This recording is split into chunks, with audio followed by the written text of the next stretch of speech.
we're back here on not another, but actually on a special time this week on the Monday Night Under Lights here on Couch Coach Live. What's going on, fellas? Ain't too much. How you doing, man? Same old. What's up? What's up? What's up? How you doing, CC?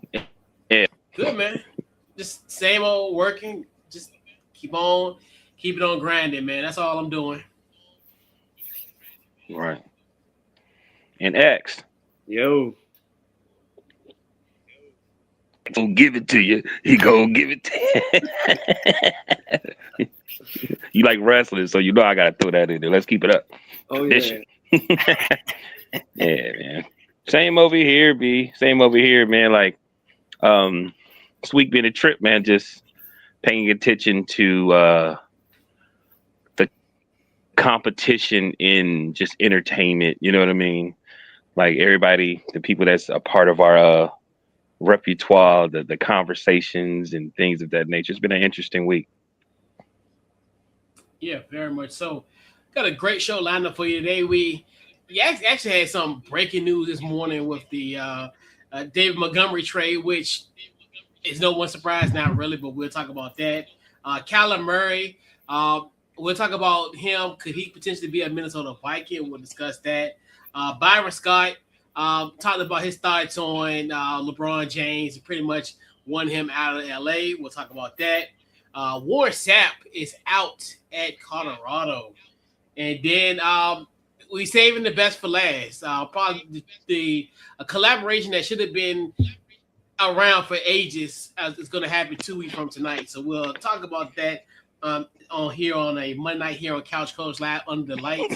So first off, let's talk about X, man, your boy, man, which should be a surprise because obviously there was a lot of fodder going into the week as far as the talks of Dave Montgomery being traded, but he actually was traded today to the Houston Texans.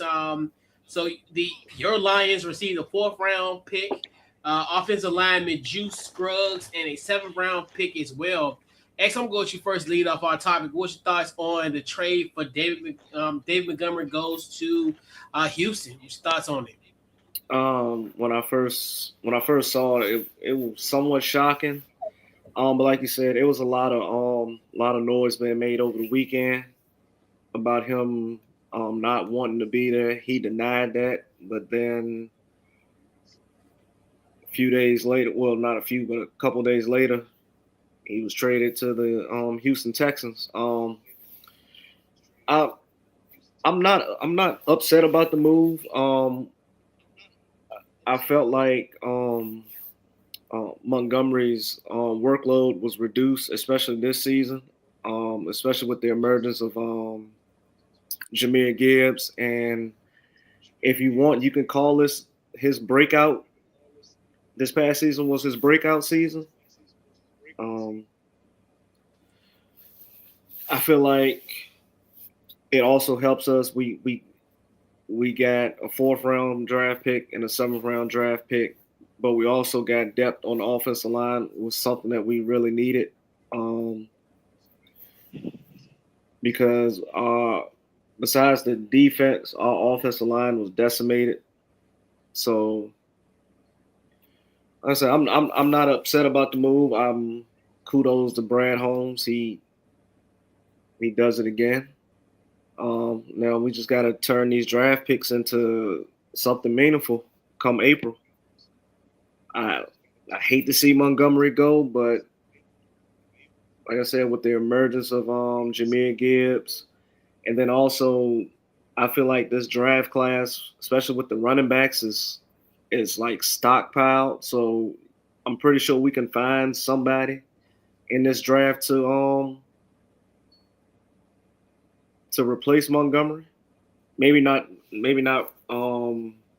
replace him to where the workload is 50-50 like it was his first 2 years in Detroit, but more so like 70-30, just to give Gibbs that break at times to preserve him, keep him somewhat healthy, because you're never healthy going through the season, especially as a running back. So you just want to have your premier and star running back as healthy as possible. And then also I think about um, the money that's coming off the books with David Montgomery. Then we also got to pay Jameer Gibbs. And I think the last thing I saw, it was rumored to be a 4-year, $80 million deal. So I said the writing was on the wall. I hate to see him go, but I'm glad he found a home in Houston. I'm still gonna root for him. So that's all I got. All right. Now, what you got about all your thoughts? I want you gentlemen, bear with me because I got a little lack over here, but I'm gonna keep it short. You know, when you look at his usage from 2019 to 2025, it just seemed like it was starting to diminish, like you said, and but it seemed like it was almost starting to get diminished to help him, so you can because like he started getting his most touchdowns in 23 and 12. And then he kind of went back to like what he was early in his career. He was like around eight TDs. But you know, it seemed like he was maybe a little more efficient. I guess you could say he was used for real important concepts or plays. I guess I have a question for you. Actually, too. Do you think he's a more of a smaller back, and maybe that's one of the reasons they let him go? Also, do you think he flourished better in Ben Johnson's offense? Um, Flourished. I mean, we saw flashes of him being his old self. Mm-hmm. Especially in that game against Baltimore. I think that Baltimore game was his best game of the season. Granted, it was only week 3, but in my opinion, that was the best game he played all season. Um, Mm-hmm. but I do feel like under Ben Johnson, his usage rate was more, and I just feel Mm-hmm. like the OC it's like he it's like he tried to incorporate some stuff that Ben Johnson did, but he tried to put his own touch and spin on it. And by doing so, you kind of neglected and Mm-hmm. put and pushed David Montgomery to the wayside. So Okay. Okay. So a few other questions. Did he really want this trade? Did he want to be traded? And I saw something where it said there were talks about it, and David Montgomery said that, and then he asked the coach, and they were saying that he wasn't going to be traded. I Is all this stuff true? I honestly I don't think he wanted to be traded away. Mm-hmm. I felt like him him being in Detroit was maybe his like the best for his career, because if you think about it, when he was in Chicago, him being like the main back, he dealt with some injuries. Mm-hmm. With us, he didn't really. I know he had a knee injury, and it was another injury, but it wasn't nothing major. It wasn't nothing where he missed like half the season. He may have missed maybe a total of 3-4 games when he was in a Lions uniform.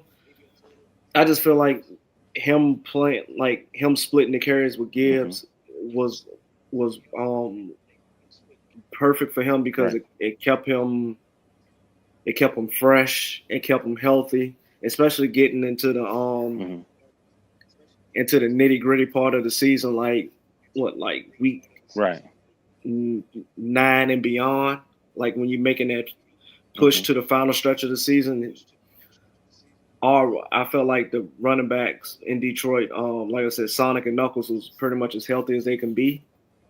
But that's what you get when you split the carry, like when you split the usage between two backs like that. Both of them are dynamic in their own ways. Both can catch the ball out the backfield. I'm hoping that we can find a replacement in this draft class because, like I said, this draft class is plentiful with running backs. I just hope it's not one of those things where we're going to regret in the long run, especially when we're trying to make that push to get over the hump. Mm-hmm. All right, go ahead. I'm good, Coach. All right. Yeah, I kind of figured this was going to happen. And that's one thing, too, when you get the combine week, when everybody talks. Everybody talks, that's when, like, the trades kind of ratchet up, just like what you seen when the Jets and the Jets and the Titans when they had that move last week. So the rumbling was there. And like you said, I mean, what we talked, it was like yesterday, I think, when he denied it, and then he gets traded today. I think it's good for Houston. I think they get that three down back that they need. They need a guy that can an efficient running back, especially compared with that defense. And now the time is now for this Houston Texans team where they need to get a running back like a David Montgomery to help them as well. Like you said, they probably supplement getting a running back in the draft as well too. And then I know,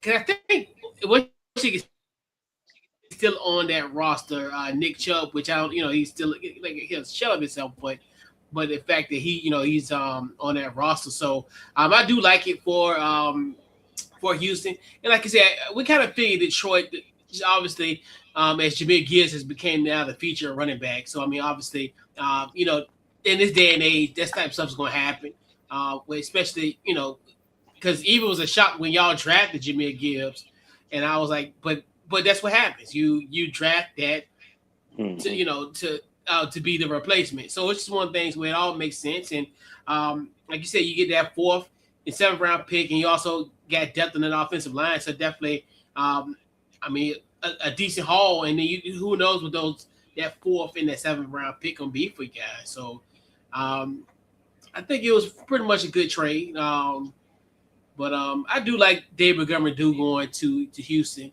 Like I said, now he will carry that load, so it could be interesting how he will be. Like you said, like those days when he was in Chicago and kind of wear and tear. So we're really gonna see what this would be all about. But I definitely think this is gonna be perfect for Houston because Houston needs that type of running back that could, obviously you've seen kind of how CJ Stroud and how he played in the playoffs, all those turnovers and what have you. You had a back like a David Montgomery in some of those games. You got a legitimate shot to win those games. So I think it was a fair trade on both ends. I think you have winners on both sides. Do you think the Texans need to be trying to fix their offensive line a little bit more? Oh yeah, it's always room for improvement. It's always room for improvement. Yeah, and I think they will eventually get it together. It's one of those things where it's not a, how can I say it, like you can fix it overnight. I think they're making strides. But okay. Yeah. Yep. So let's talk about Kyler Murray. So there was reports that essentially Kyler Murray will be released, which it's going to happen. They saying barring if someone trades for him, which in this day and age, ain't nobody going to trade for Kyler Murray at this point because of just how much you have to give up due to his value at this point. So pretty much, more likely he will be on the free agent market. A lot of teams have expressed interest, including the Minnesota Vikings, which kind of, I wouldn't say is a robust quarterback free agency, but it's kind of interesting. A lot of teams are linked with the Minnesota Vikings. I know a lot of people say, I know Tua's in the same boat where I think he'll be released as well. Obviously you got Geno Smith, and you always know about Kirk Cousins. He'll be released shortly as well. So what's your guys' thoughts on Kyler Murray potentially going to the Minnesota Vikings? I'm going to go with you first, X. What are your thoughts on Kyler Murray potentially seeing him twice a year? First of all, I want to say that we are not scared of Kyler Murray. What? But nah, but to be honest, if you're a Minnesota fan, um, this sounds exciting, but as of now, it really doesn't make any sense. Um, just for the fact that you spent a top 10 pick on a quarterback. Granted, he was hurt his rookie season and was in and out of the lineup last season with different injuries. But you got to think about Kyler's injury prone too. We've seen it, and then also the mere fact that they had to put in to his contract that he needs to have a certain amount of hours of studying the iPad is a red flag. But don't get me wrong. Don't get me wrong. Kyler is talented, but he's also expensive and polarizing. Minnesota, to be honest, will only make this move if they believe that they're a quarterback away from contending like right away. But in my opinion, I don't think they're on the offensive side. I don't think they're ready. Their defense is legit. Kyler does give them explosiveness, but he hasn't like really proven that he can elevate a team, especially when it comes like deep into December and January. So that's my take on it. But then I also got to look at it for the Vikings. This would be like making a splash, but it's not the smartest thing to do when it comes to roster building at the moment.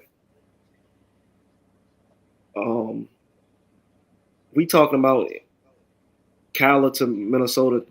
Is this via trade or through? Oh no, he gonna be released. Oh no, okay, oh okay, no, okay. Just even in Arizona, the delusional mind, they said they're gonna release him, barring if anybody try to trade for him, which ain't nobody gonna trade for him because ain't nobody gonna give up assets knowing that you gonna get rid of him anyway. So yeah, it's gonna be a release, and then you sign them, for pennies on a dollar. Okay, all right. I mean, I guess if they want to bring him in and see what if him and Jettis can click, but I don't see this moving the needle in Minnesota. That's just I mean, I'm not saying this as a Lions fan. I'm just saying this. I'm being biased as possible. Yes, but I'm not just saying it because I'm a Lions fan. I don't feel like Kyler Murray moves the needle for Minnesota. That's all I got. What you got, Mel? Your thoughts? Well, damn it, I think it's a great move. Please let him go to the Vikings because from what I'm hearing, please get him because I don't want him to be in Pittsburgh. So I think it would be great for him to go to the Vikings. I think he'd click well with the offensive coordinator. He's going to love the food. He may be upset about the weather. Nah, I'm just kidding. I just think that to have somebody like a Kyler Murray because he's not a tall guy, right? And I think it's still something special there. I just think he has to have the right system for him. Who was the offensive coordinator for the Eagles when they really start making their move? When they had like 2 or 3 number ones. You know what I'm talking about, Coach? I think we had your man, the pod god on here, and we were saying how they got all these number ones, they got this, they got that, and their offense looked so dominant. But I think they lost. That was the year they might have lost. Well, it might have been Shane Steichen. I can't remember, but I know he was there, and then he left. He went and got a coaching job, if I'm not mistaken. I thought it was the Vikings coach. Okay. Yeah, it was Shane Steichen. Yeah, he's in Indianapolis. He's in Indianapolis. Okay. Yeah. And to me, when I'm looking at that style of offense, and you guys, I value your opinion. I felt like that's what Kyle Murray needs. He needs somebody who, like, it'd be play action and, type maybe two tight ends, just some type of offense that gives him multiple options, if that makes sense, where he can still use his legs. And then to have a good line. I don't think the Vikings head coach wants that type of quarterback. I think he wants a tall quarterback that's going to trust his pocket. So I don't know if that's a good move, but hey, if you take him, thank you, because I got, I'm just looking at my Steelers, and they just seem like they like taking quarterbacks like that the last few, probably 5 years. So, I mean, what's your take on that? Do you think that's to me, that's his main issue, is that he needs to have a very good offensive coordinator that can work with how he plays? Also, one more thing. From what I'm hearing too, he might need some character issues. Also, from what they were saying, he was very, very arrogant player, and you know what I mean. Anyway, Yeah, and like even to your point, like we talked about the whole situation with the video game situation and him, having to be in his contract that he essentially has to have a certain amount of time logged into that tablet to watch film, which is just something as a quarterback. That's something that you should be born to do, and that's your job. That's something that you someone shouldn't force you to do that. Like that's something where it's just like, but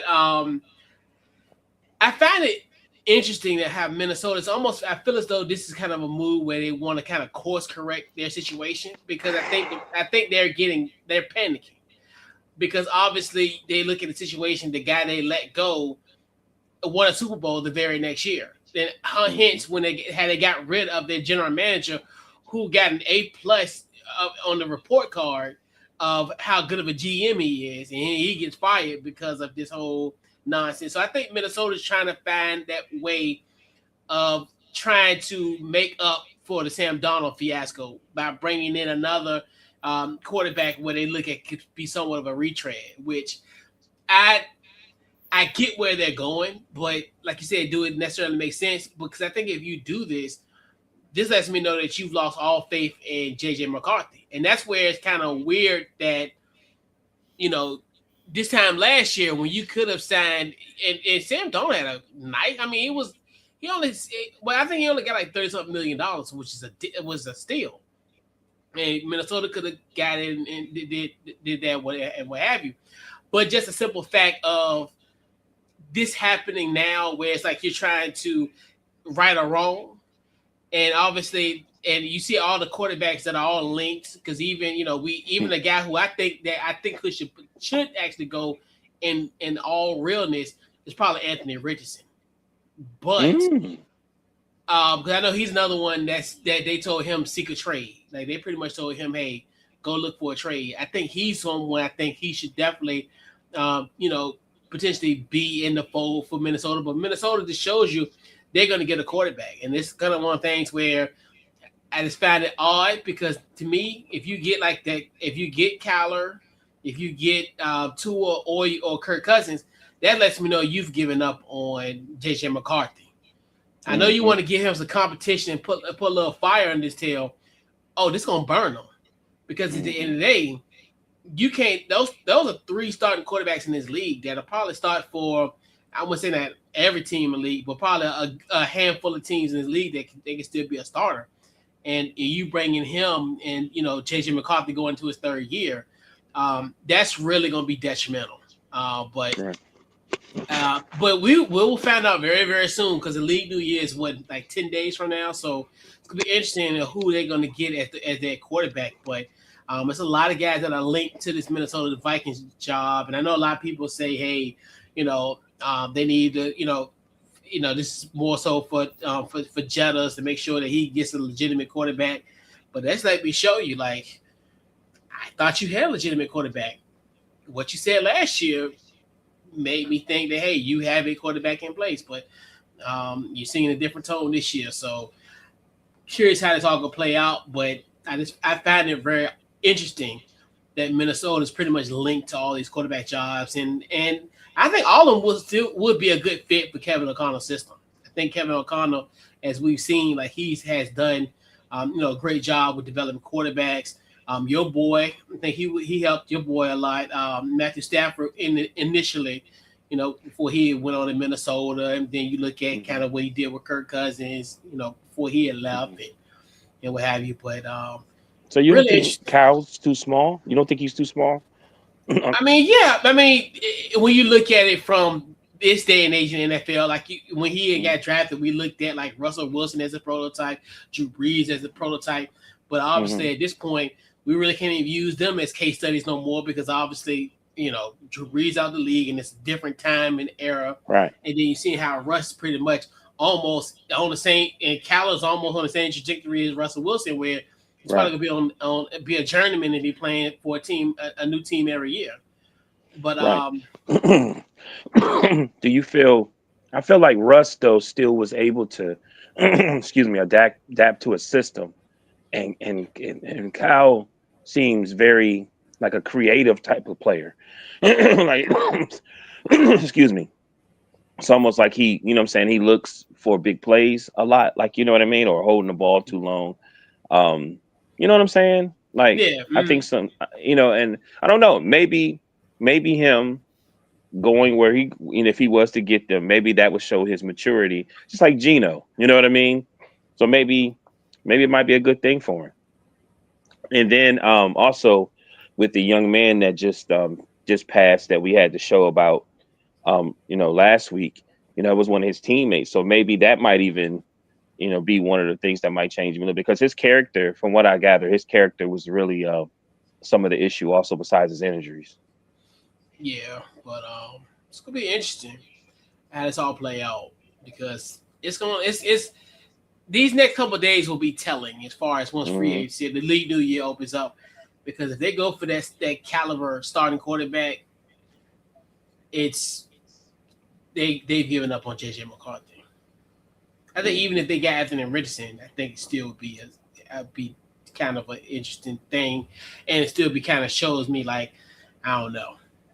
I mean, is Anthony Richardson a real upgrade from JJ McCarthy? That's the thing. He's like another one where he's the project. That's what I'm saying. Where if you do bring in him, I can understand that because somewhat of a project, like he's gonna be your backup quarterback versus bringing in like a Kyler Murray or Kirk Cousins, and they're gonna be the starter.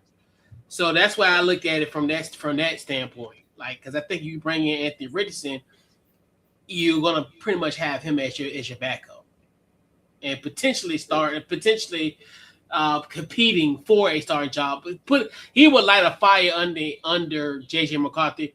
But I think if, like I said earlier, if you bring in Kyler, you bring in Kirk Cousins, or you bring in Tua, he's burnt. All right, so but all right, let me ask you this question: If that's the case, how long are we giving Jettas before he wants out of Minnesota with this QB carousel that's going on? This time next year.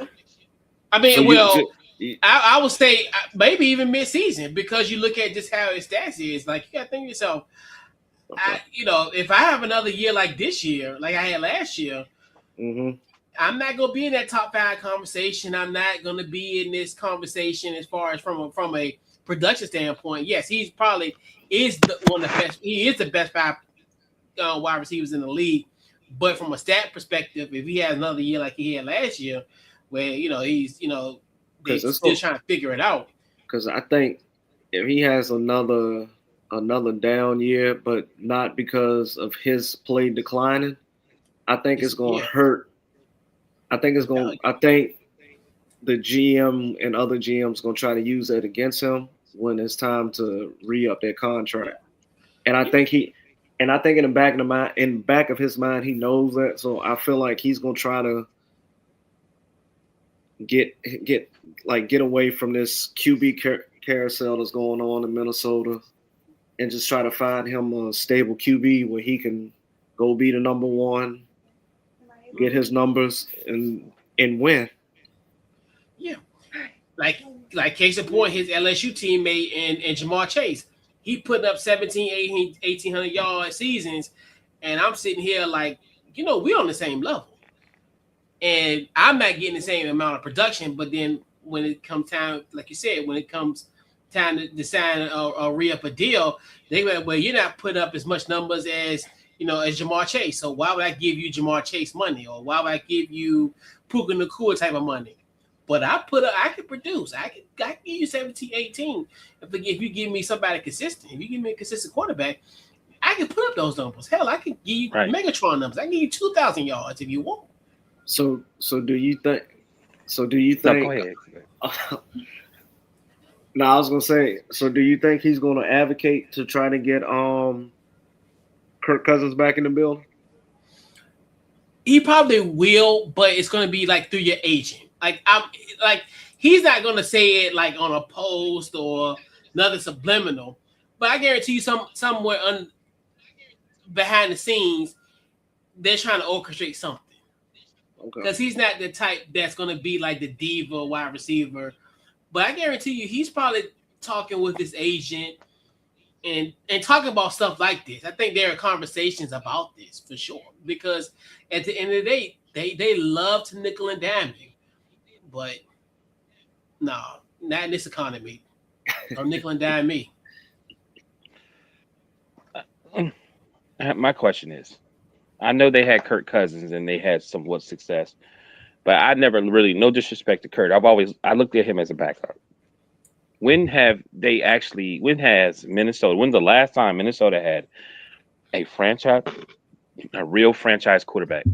I'm not talking about Kirk Cousins. Like, X, you want to answer, don't you? You know what I mean? No, but I mean, when was the last time they really, really had a quarterback that they, you know what I'm saying, they drafted or just they picked? Like, when did they have last time they had a real franchise quarterback? I think I'm going back as far as Dante Culpepper. Culpepper, probably. And that's what and it's so weird as I'm getting older and I'm watching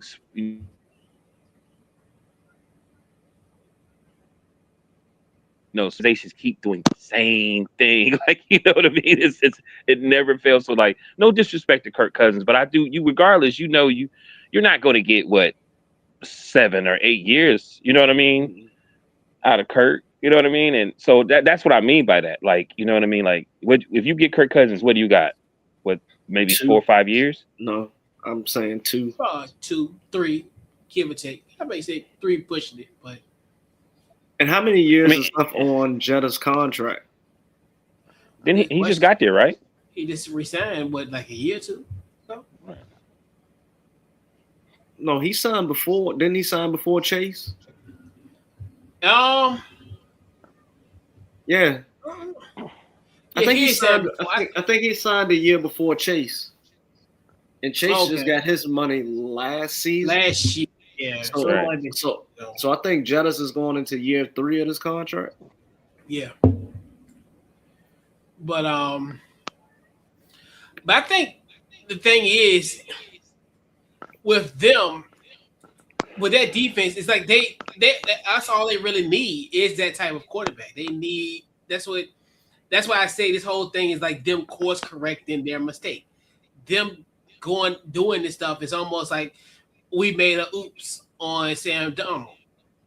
That's all it really is. It's like their course correcting. It's almost just like, it's like you left home and you left home and you left your lunch. Now I got to go all the way back home to get my lunch.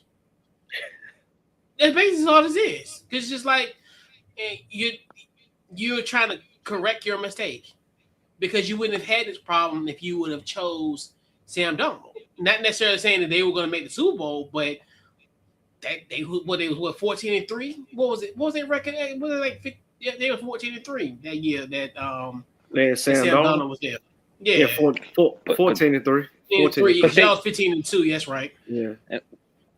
So even when Kirk Cousins was there, they records have always been, even the record was good, and then there was some games that they might have lost, might have been a field goal and blah blah blah. It just seemed like it's either injury or something that's always keeps them short.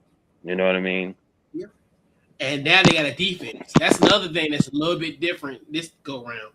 They got a good defense, and that's one thing too where that's why I was like, you you just need that push from an offense. You just need that So push from the offense. saying that with that good, like you said, that good defense, and what you said, not I trust your opinion, coach. So like, and Kyler Murray might be a new outlook. Like I said, his man just passed. You know what I mean? He might a change of venue. It might be great for him. He got, like you saying, he got a receiver. You know what I mean? He got weapons. You know, and I still think he's box office though. I'm not gonna sit here act like I wasn't. I'm rooting for Kyle Murray because when I was like, oh, them Cardinals look serious when he was really healthy and things was going a certain way, and I still think the league needs somebody like him. You know what I mean? But yeah, Yeah, and like inconsistent. He's been so inconsistent. That's the thing. And then he Minnesota don't need that. He hasn't been the same since that they put that little thing in his contract about the study hours. He hasn't been the same. His play hasn't even been the same. He can't even. At one point in time, he couldn't even get on page with Marvin Harrison Jr. That's what I'm saying. His character. I remember this is allegedly, but like it was just like a lady was saying she was braiding his hair and said something. It's always just something negative. I think his coach was telling him something and he kind of fussed at his coach. I'm just saying in general, it's even if that was not true, but people start doing that type of stuff because of other things. You know what I mean? And it just seemed like it was something. It's different. Some things with he's different. Yeah, she was just going because he had told her to wear some pants, and then she had an issue with her wearing pants. I mean, come to that man's house and put on some decent clothes. Like that man, like it was was just dumb. It was just for clout. It was, but really, the only reason she said that though is because she heard some other things about him. You know what I mean? Like sometimes, like what if Ray Lewis would have said that, she's not gonna go and say anything about that. You know what I mean? Because she already know something wrong with him. You know what I mean? It's just the simple fact of the type of person that young man is. She was like, oh, he is simp, he corny. You know what I mean? And let's just be real. So people treated him a certain way, and I just think I'm gonna be honest with you, being in a new environment, he just had a tragic thing happen or whatever else. It might be good for him. You know what I mean? Even Anthony Richardson, I think that whole scenario, what happened with the Colts and him getting hurt, I think that was mentally probably challenging for him. So him being to go somewhere new with a defensive coordinator like Brian Flores, somebody that went through some things that might be to help them mentally, even though they dealing with even though he the defense, but still, it might be a good look for them. Because we all know that JJ gone. Yeah, but I think the Anthony Richardson thing he brought on himself with the huddle. Yeah, we talked about that. Like, we said that was going to be detrimental. So I feel like him and Kyler have done things that's been detrimental. They've done stuff to themselves that's been detrimental in their career, as far as, like I said, the video games and stuff with Kyler, and then Anthony Richardson tapping his helmet to come out the game because he claimed he was tired. Like, it's not a good look, especially playing that position, quarterback, and so y'all remember what Geno Smith did when he was a Jet? Lose every game. You talk about that, and then you talk about the whole thing, him being late to a meeting. And wasn't it something about a gun being pulled or something? Somebody owed. You talking about the dude? You talking about the dude that punched him? Because it was something about like he owed them about some type of camp. Right. Supposed to do something about a camp. But I thought you were talking about the meeting because even he was late to the meeting. He was late to the meeting, even though because he tried to blame it on a time change, but it was like, well, your phone changes with the time, so it's like, how can you be late? No, so that's what I'm saying. but that's It's like saying I'm late, man, because it's Mercury retrograde. My alarm ain't go off. right. Like Right. you know, it adjusts where you at. So this ain't the But old days. But yeah, who'd have ever thought Gino still had success with the Seahawks? You know what I mean? And he had a coach that had faith in him and backed him up. So I'm just saying, sometimes going to a new environment, especially yeah, after you go through something, you get mature, might be the best thing for them. You know what I mean? yeah. So that's really what I mean. Like, so it might be the best thing for them. You know what I mean? Because we know the quarterback they got. I think when they got him, they kind of was like, nah, this ain't it. But we gonna give it a chance though. But yeah, it just shows you, man. It's just dumb, man. It's just really, really dumb. But Should they keep JJ? Should they keep JJ though? I mean, this is a what if. you Should have they no keep him? choice. I mean, at this point, I mean, because like we talked about it before, when you have a first round pick, they're gonna squeeze every opportunity out of it. Yeah, okay. Until so it's like they probably not gonna pick up his. It's almost time for his fourth year option coming up. So if you think to yourself, okay, he's gonna be on a roster for at least the next 2 years potentially. Because I doubt, the way things are going, and everything can change. But Right. I don't see them not reeing up, but doing his fifth year option. I don't see it as we, because especially if we're considering the fact we got 6 quarterbacks that's linked to for his job. So if we sit here now, I wouldn't think next year they're gonna sign his fifth year option. So, but he'll have an opportunity to be on the roster. But it's just but it is what it is. But he'll be on the squad, but he just he'll just be there holding the tablet. And please hold him for as long as you can, because you mess around here, be playing for the 49ers, and then all of a sudden get a chance to really play, and all of a sudden, oh man, Minnesota made a mistake. Blah, blah, blah, blah. And speaking of that, a lot of people, and then another guy that might be in the fold too, maybe Mac Jones. That's another one too, where that's another one because I think he's a free agent coming up. So yeah, then so who's to say? But we're gonna find out really, really soon what the Minnesota Vikings do as the league new year is next week. So we'll definitely talk about this probably more in depth next week or in 2 weeks. So Byron Scott. Byron Scott is he has a podcast, as we all know, and it's fairly interesting. So it's weird. It's something about these NBA players and different eras and what have you, and just what it is. But anyway, so basically, how it all started. Follow me. So basically, LeBron James stated that playing in today's game is way more tougher than in the past. So what's going on now is more tougher than back in the day.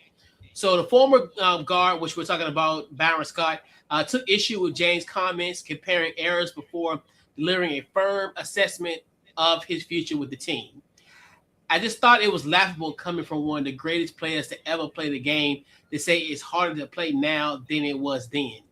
I'm a fan, but I don't mince words either. I think this should be his last year here. You don't gotta go home, but you got to get the hell up out of here. Scott later clarified his comments directed at James' tenure in Los Angeles rather than his overall NBA career. Fellas, your thoughts on Byron Scott? I pretty much wanted LeBron to leave after the season. I'm going to go to you first, Mal. Your thoughts? You said Maui? Yeah. I really want to get him. But like I said, it's been a lot of chatter this week with a lot of NBA players speaking, and I have to remember that these guys are transitioning to be in a different style of entertainment. And it's about likes, views, and blah, blah, blah. And sometimes when you get these cameras in your face and a microphone, you say things and everybody understands you need to trend, you need to go viral. So, and at the same time, that's his opinion, and he's a Laker. And I do feel like LeBron has he's been there. Certain Laker fans that are old school Laker fans and they understand. And there's certain Laker fans that are Kobe fans, and there's certain Laker fans that are this. So I've always felt like Byron Scott really, really, really didn't like LeBron since LeBron left. Wasn't he the coach of the In Cleveland, Cavs yeah, yeah. when When they LeBron were, decided to go? Yeah, when he yeah, decided to go to Miami. So I've always felt that. And you know what, Byron Scott, truth be told, I want him to leave too. Y'all, if you really want Maui, not even Maui, you want Sean, Sean as they call me in Ohio. I want him to leave too. I feel like y'all extremely. I'm gonna be honest with you. Feel extremely ungrateful. I think he's done well for you for the Lakers. I feel like when Kobe died, he passed. He was there. It was when they got their championship, they was extremely dominant. You know what I mean? But y'all even belittle that. You know what I mean? And truth be told, they ain't been the same since. You have a right, then that's all Rob Pelinka fault. So I'm gonna let it go because I feel like I'm going to a place I did not want to go. You know what I mean? But it's his opinion, and he got exactly what he wanted by saying his name in a negative way. Because if you say it in a positive way, it doesn't get the views and the likes as it do. When you say it negative, oh, it goes. So that's all I gotta say. Please go to New York. Skaggs.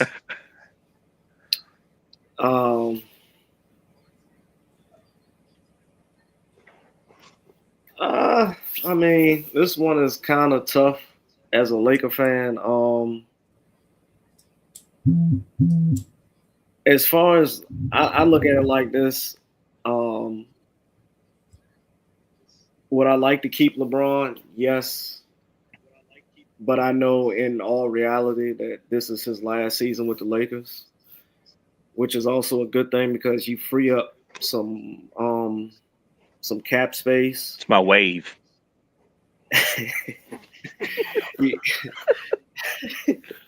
you free up some much needed cap space to get the necessary pieces in to build around Luka. I think when they made that trade for Luka, the writing was on the wall that it was pretty much coming to the end of LeBron's tenure with the Lakers. But in all actuality, LeBron leaving, it wouldn't really fix the Lakers because they can't defend, especially when it comes to the playoffs. They're gonna pick on Luka. They're gonna find a way to get the pick and roll so they can get the mismatch, get the switch, and they're just gonna have their way with them. So I feel like if LeBron stays, the Lakers are not championship contenders. So it's pretty much damned if you do, damned if you don't.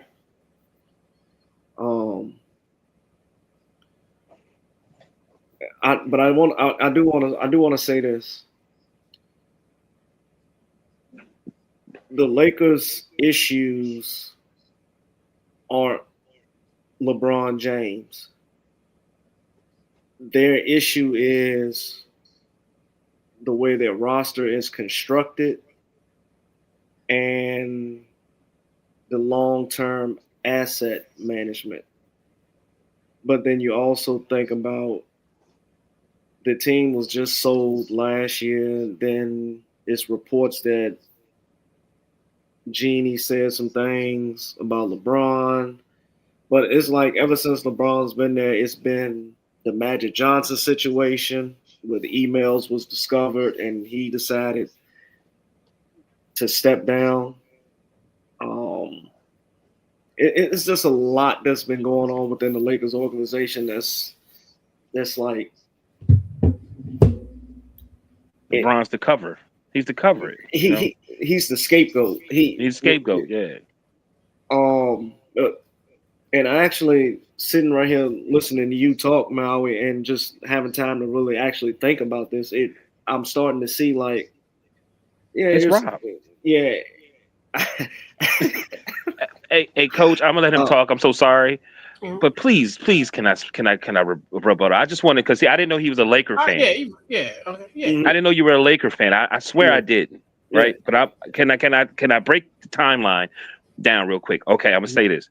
So he got hurt in 2018. They had Rondo to cover, then Rondo got hurt. They traded Zubac and got some shooters from the Clippers.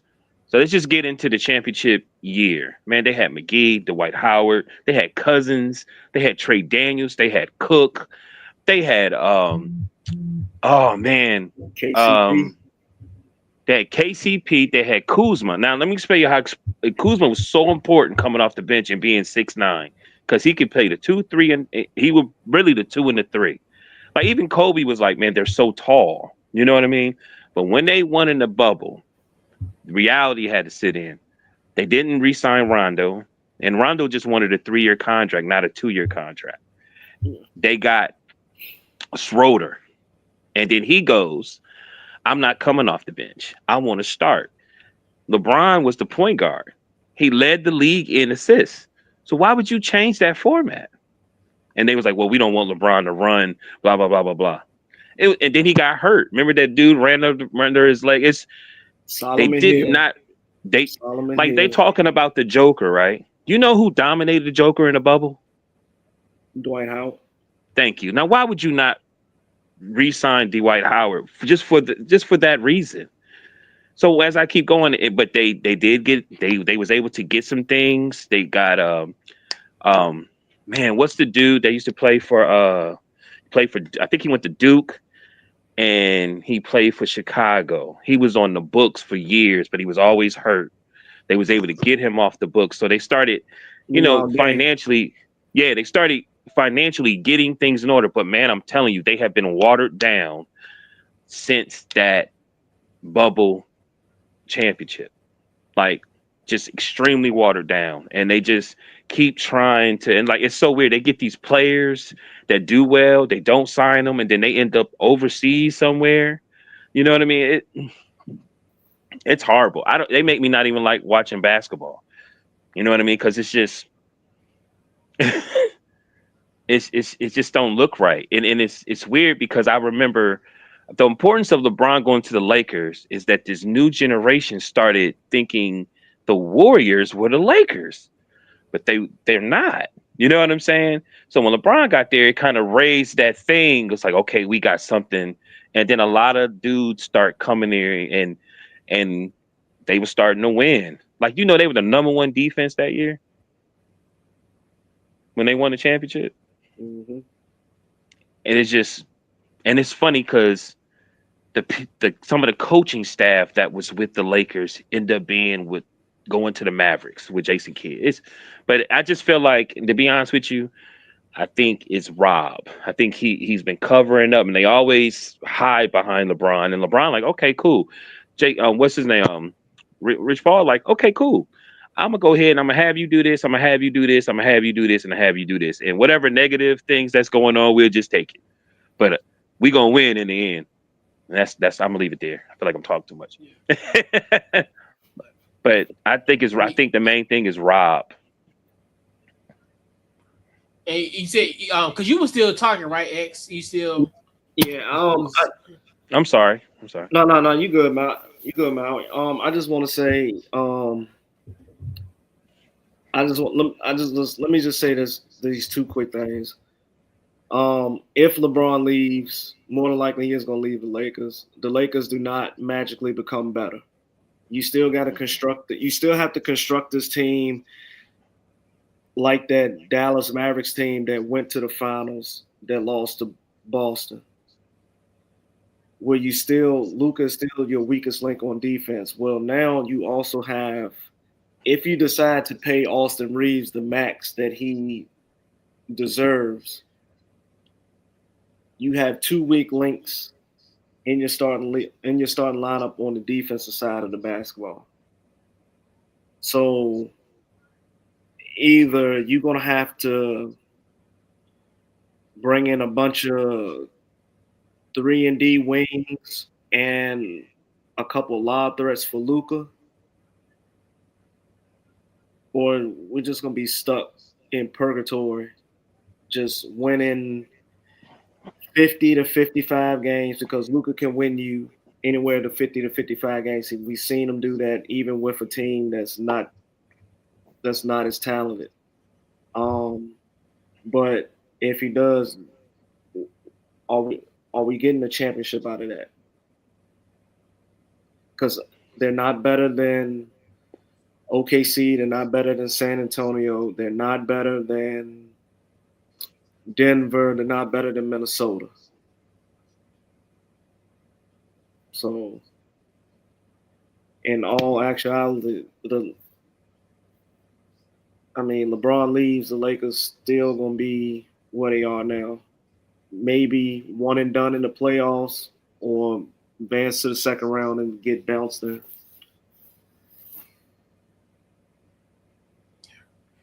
Yeah. Um, I mean, I'm not surprised. I mean, because most like we've always known like the discourse of like Laker legends, and people just in the Laker circles didn't want LeBron from the jump.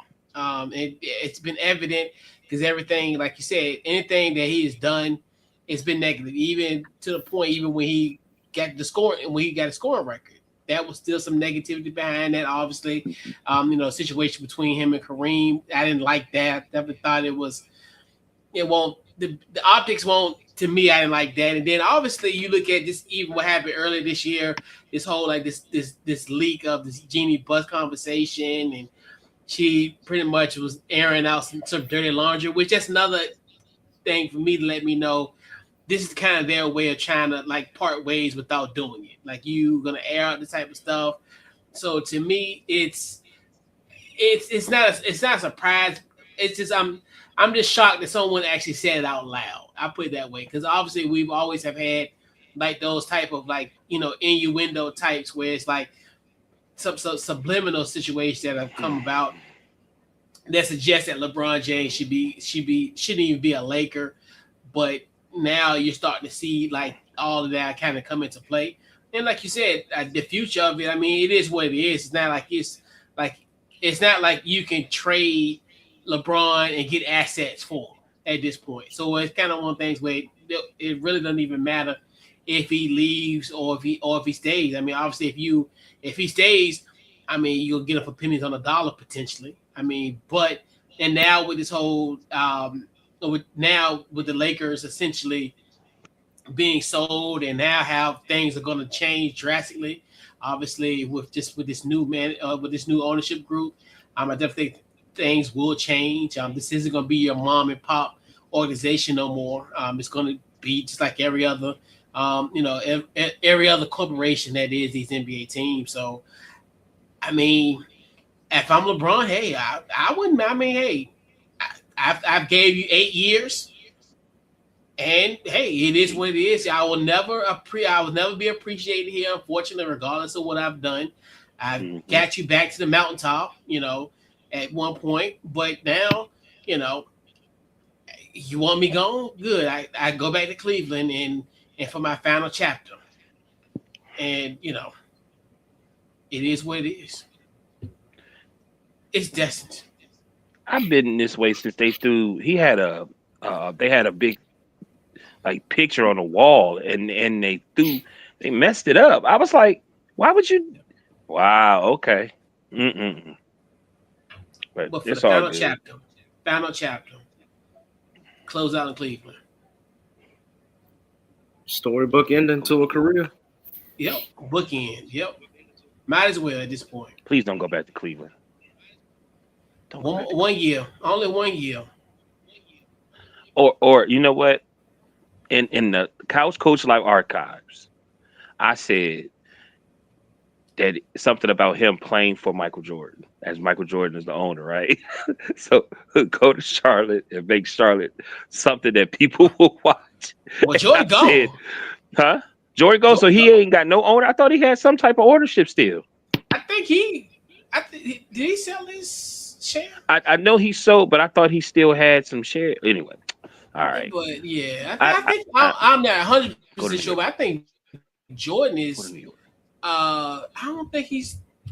I think he might have sold. Y'all I don't know if he know sold all of it, but if he was to go to New York and get them to a championships, and that team is to win a championship, boy, you ain't gonna be tell me nothing. Like, nothing at all. New York, 50 years? Oh, come on, man. Fits his MO. yeah, yeah, because they haven't won what's it like 73. They haven't won Spike Lee do the since movie. the 70s. Come on, X.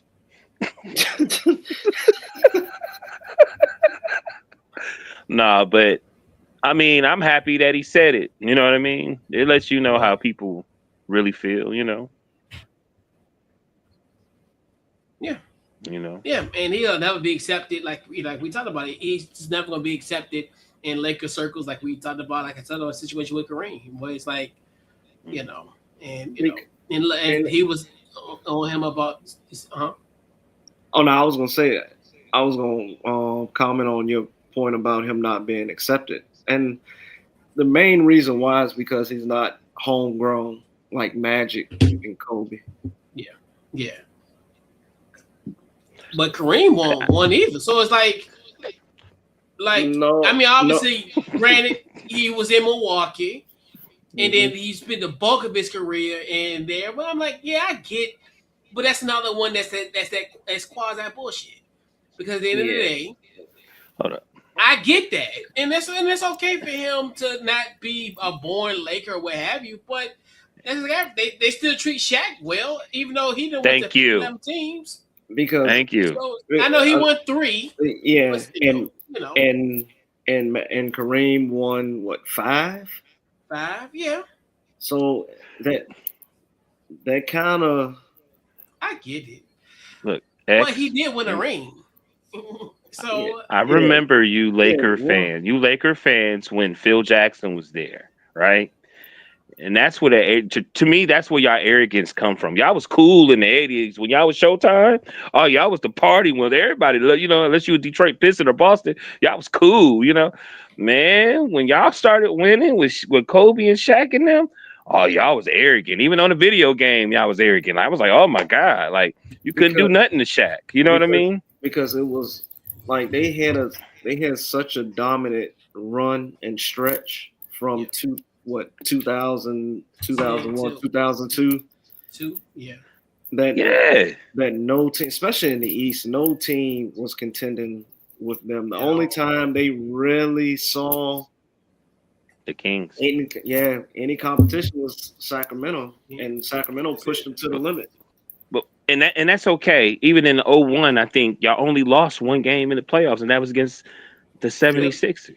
You know what I mean? Yep. But everything that we really talking about, y'all was so dominant there, even though that was a triangle. And you know, when you see Phil, we always think of Jordan and the Bulls, but nobody talks really about how dominant those teams was and how you had ex Bulls players. You had Mitch Richmond.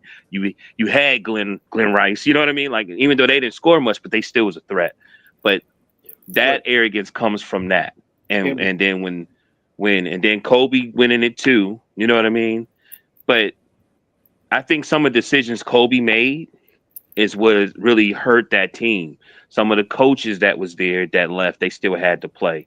So when LeBron decided to come there, it made the stock go up. Like I uh, remember that summer league when he came in with the Lakers shorts on. I remember how the kids and the energy was different. You know what I mean? But I remember Nipsey Hussle when they was playing the Rockets and Rondo spit on Chris Paul. Oh yeah. You know what I mean? He about to get a I fight. He remember about to all get that. up Like and fight. I'm gonna tell you something. It's gonna be some memories when LeBron leave, and everybody gonna say, "Damn, we took," you know what I mean? Because it's some memories there. It's some real memories there. You know what I mean? But it, it has to come to an end. A breakup is never good. if you think about it, the the downfall, um, you saw it when they veered away from they fired Mike Brown after 5 games into his second Hmm. season, but instead of you going to get Phil, you went and brought in Mike D'Antoni. Yep. And his style of offense, I mean, is proven in this league. But the guys that you had running it was up there in age. You had Steve Nash that was on decline. He was dealing with back issues. You was trying to integrate Powell and Dwight Howard working together in the paint, while also Dwight Howard dealing with his own injury, back injury. And then you get to a stretch where you lost so many games at the beginning of the season that now you're trying to play catch up at the end of the season, and then you're running Kobe into the ground by playing 40 plus minutes for like a 8-game stretch, maybe more, until his body finally gave up on him and his Achilles popped. I mean, don't get me wrong, he played dominant in that stretch, and they needed to win every game that they won. But I think by him pushing his body to that limit, it ultimately gave out on him. And then, like we said, the Achilles popped, and then from there, the Lakers were really never the same until not even LeBron's first year, because LeBron dealt with an injury that I think that was his first real major injury. Where he missed, he popped it against Portland. Yep. Where he missed significant time. So really, the 2020 season was really when you saw the Lakers get back to prominence. Then they had that run the following year up until that game against the Hawks when Solomon Hill wanted to dive for a loose ball and caused a high ankle sprain for LeBron. And keep going.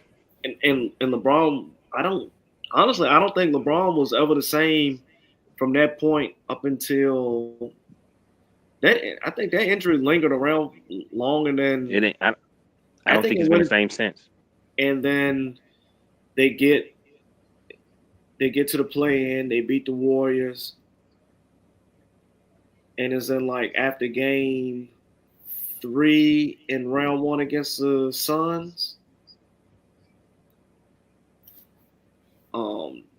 AD hurt.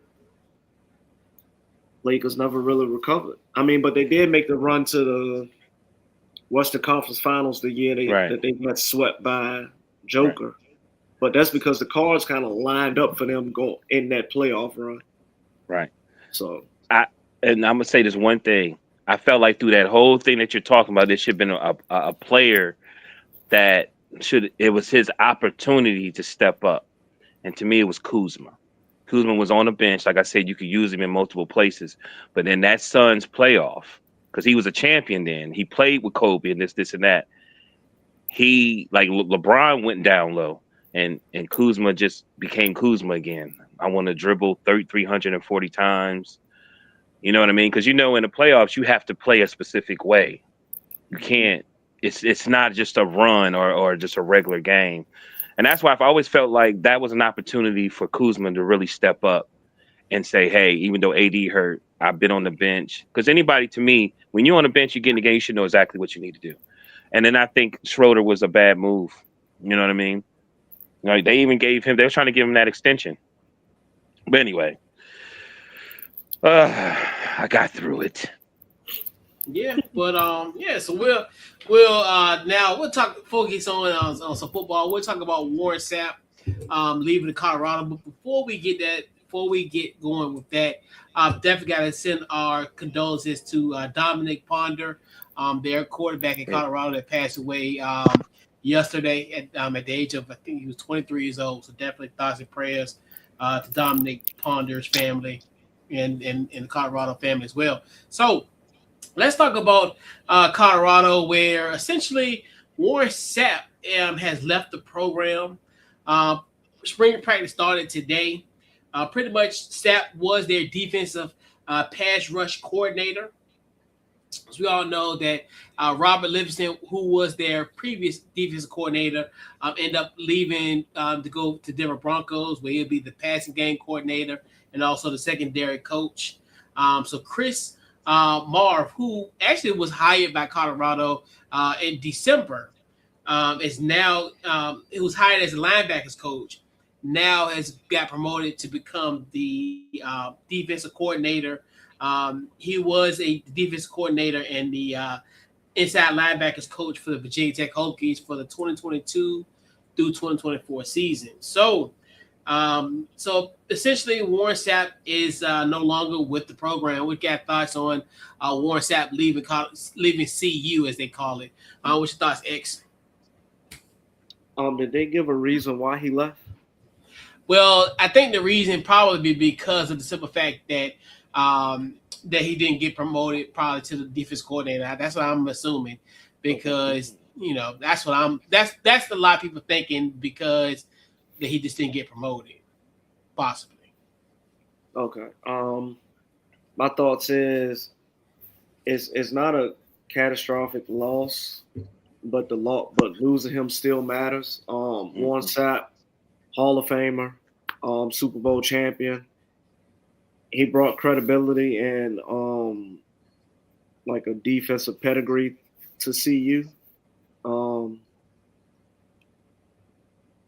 But you think about like when that caliber of player enters your coaching staff, he like breathes life into the program, especially for those young defensive players, especially on the defensive line.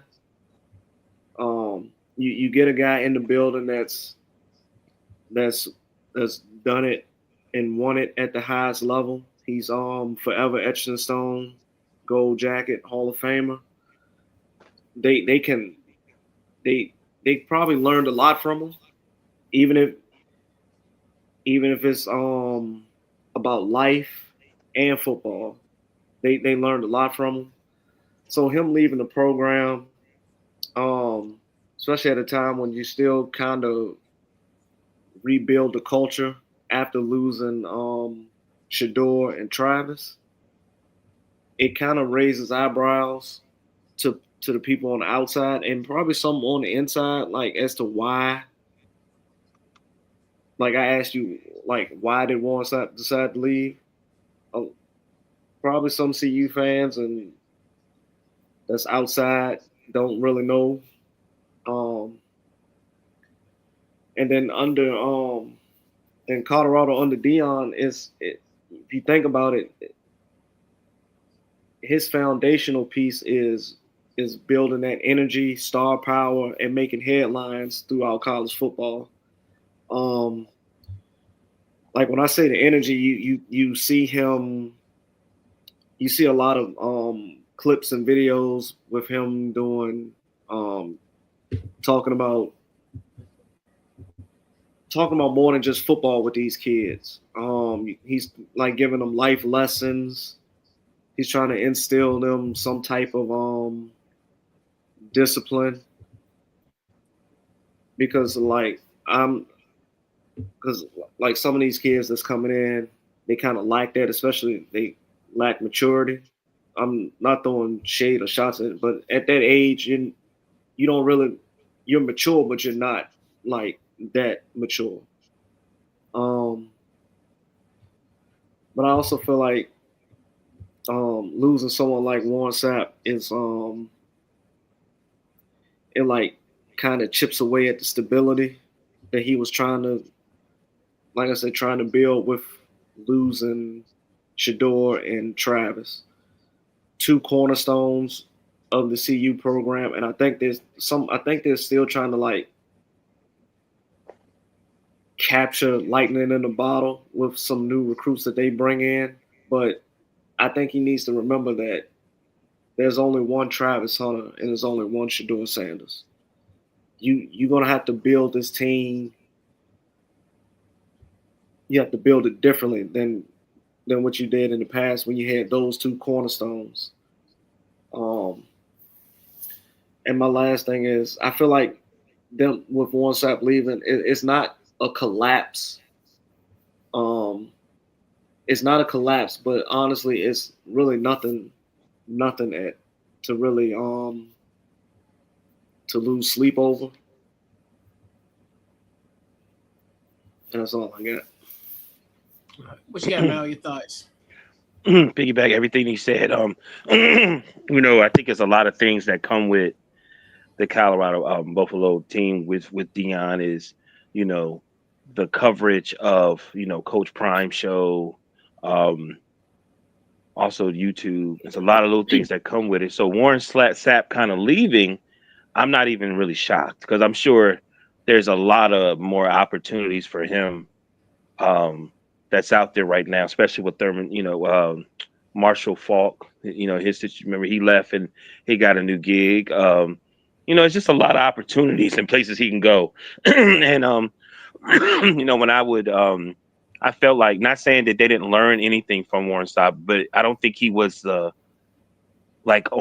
camera, the biggest character. He had moments. But like you said, him being there, I'm sure he motivated them. He's a football guy, so he speaks to them a certain way. I think a lot of also some of the players that came from Florida or down south, being up there in Boulder, it could be a very culture shock. And I think having a guy like him there also would help from that. But I do feel like when you have Warren Sapp is also a personality. So again, I feel like this also happened. So the people who will be talking about the team again, you know what I mean? Really, we're talking about this more than a young man that just passed also. But I think this was his first coaching gig too, right? Wasn't this Warren Sapp's first foot in the door of somehow coaching? Yeah. So I think that's one of the reasons why it even happened. Also, you get your foot in the door, you see the process. Because I remember watching, and he was being there. He seemed like he had just a little bit of anxiety, and Dion was like, yeah, he was like, man, I'm a country boy. I want to ride my bike. What I mean? I want some fishing. He had his chew in his mouth, and you know what I mean? And I think that's the main thing. You get in there, you get your feet wet. You see how the whole process is, how you deal with the children, the grades, the parents, the finances part of it, how you do the scheduling, and things of that nature. So I think it's good for him. I think he got what he needed to do, and I think he's going. That's what I saw. It said that he was going to look for some opportunities, but I don't think it's going to definitely not hurt the Colorado Buffaloes. Yeah, they're not gonna lose a beat. I actually kind of like the coaching hires that they have made thus far. Obviously, especially on the offensive end, bringing in Brendan Marion from South Carolina. Sacramento State and of UNLV. So I think the offense is going to get a lot better. Defensively, obviously bringing in Chris Marv. I think that was like a no-brainer once Livingston went to go to Denver because he's had experience as the defensive coordinator at Tech. So the fact that I like as far as the changes what he's done. I think he actually has guys who can have future in this program. I think if it's an example, if Dion decides to leave in the next year or two, that either one of these guys could be the successor of Colorado football, maybe going forward. So I'm cool with kind of with what's in there. I understand Sapp probably thought to himself that he was going to get an opportunity, especially considering the fact with Livingston just leaving, that that he should have been maybe up for that position, but I think they did make the right move of promoting Chris Marv. So, but it's just like everything, Coach, and I know a lot of people look at this as kind of Coach Prime can't keep guys, but that's kind of that's what you're supposed to do as coaches. Guys are going to always move on. So it's one thing about it, and that's the thing. Just this testament. Guys who have left and they went to greener pastures. That's another thing. That's a good notch for his belt. So it's gonna be interesting. This is gonna be a really, really telltale season for this team. This is not going to be the days of they can't just win 4 games again and this and third. This is going to be a year that they're going to have to make leaps and bounds because you have made significant coaching changes that that should definitely help better this team. So it's not this not we just get to a bowl game. No, this team's going to have to compete. It's not just hey we're going 6-6 and we're going to be good. No, they need to continue in the Big 12 and make some leaps and bounds. In my personal opinion, but I mean, yeah, just everybody like you said, you lost Marshall Faulk, you lost a lot of guys. Yes, you lost those gold jacket guys, but in the same token, hey, I still think you got great coaches on this staff. So, and I think that's another thing I think is going to help Deion. As far as he got 2 guys, I think that are capable of running in their specific situations. So Deion can just coach his football team and let them do their thing. So I definitely think this is something where it's just another notch on the belt. Hey, you win some, you lose some. You're always gonna lose guys. And I think, like I said, Sapp have opportunity. I wouldn't be surprised if I wouldn't necessarily say he'll be he can go somewhere and have an opportunity because this is his first start. And it's like everything. Life is all about stepping stool, and and for him to even go back to school and get his degree so he can coach Colorado, it's a huge step. So to me, hey, in a short period of time, he's able to do that because I think this is his second year. You think about 3 years ago, he was taking classes just to become, just to get this degree so he can coach. So to me, that's the thing, and then that's one thing too, where yes, it may leave, but then he may go for greener pastures, and that'll be a part of Deion's coaching tree. What if he hooks up with Mario Cristobal and go to Miami and potentially have a position there, and then it morph into something else? That's another credit to Deion because hey, I got him in position to become a coach to get so he can get it, to become a coach, give him the motivation to get his degree, and then voila, he can go somewhere and have another position, and so I look at the type of stuff. It's just like everything. We want upward mobility, especially for let's just keep it there, right? Because it's hard to get in that industry. And for you, and let these kids and let these young men spread their wings and go all over across the college football landscape. This is so wishing Coach Sapp some luck and wherever you go for sure. And I'm sure that Deion gonna get some more of those gold jackets or just some players that are highly respected. They're gonna bring them in so they also can get their feet wet. That's what you have to do. You know what I mean?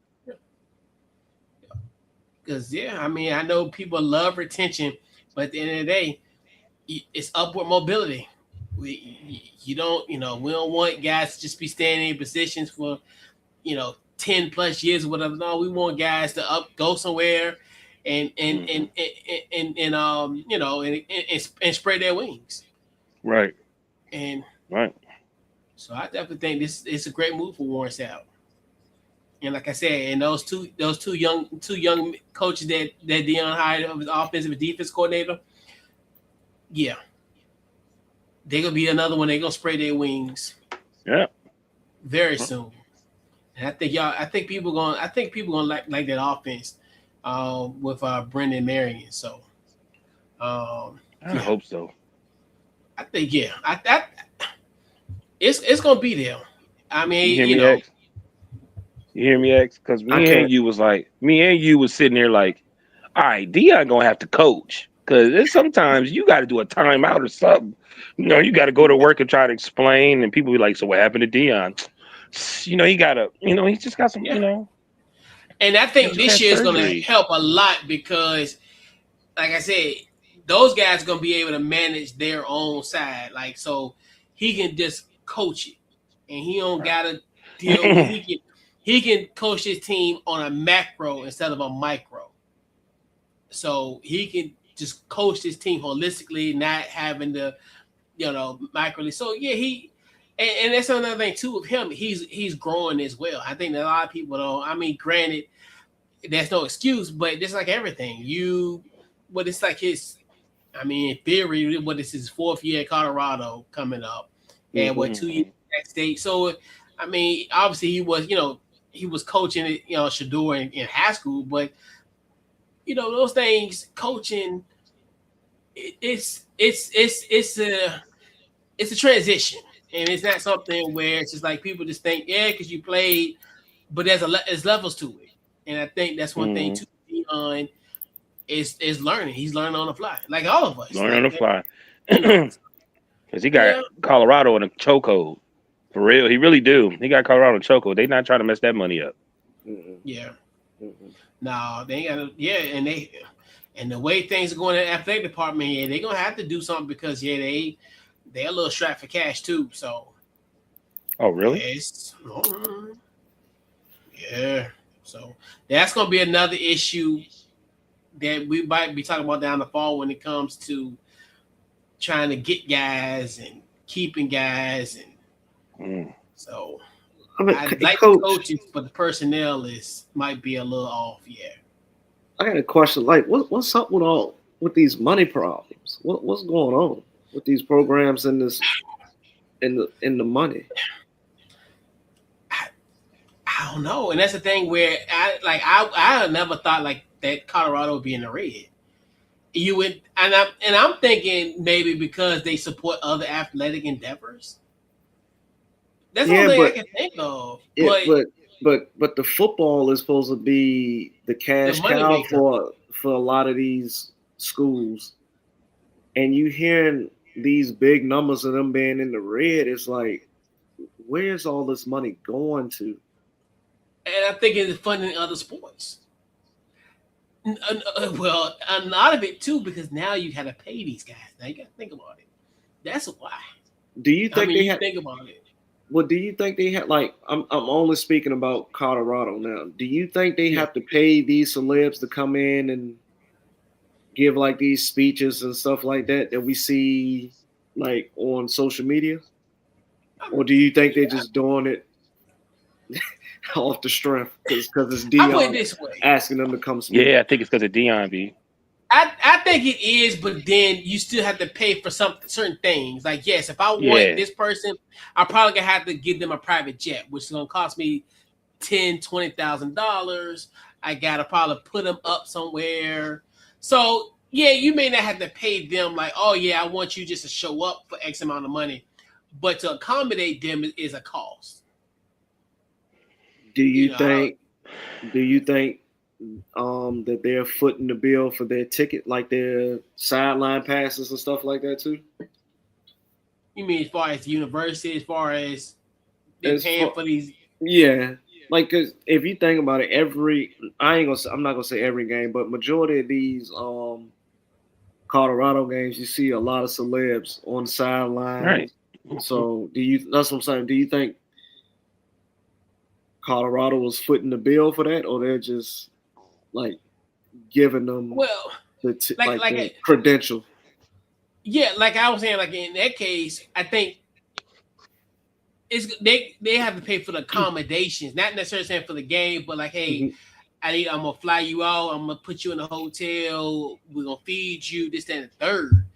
I don't think these guys are coming to Boulder and they're on their own dime. In my personal opinion. Okay. They may like show up for they ain't paying, like for them to show up, but more so they're getting accommodated. I think more so. Hey, we're just gonna comp everything for you, which costs. It's just as much as the Lakers having celebs on. You know what I mean?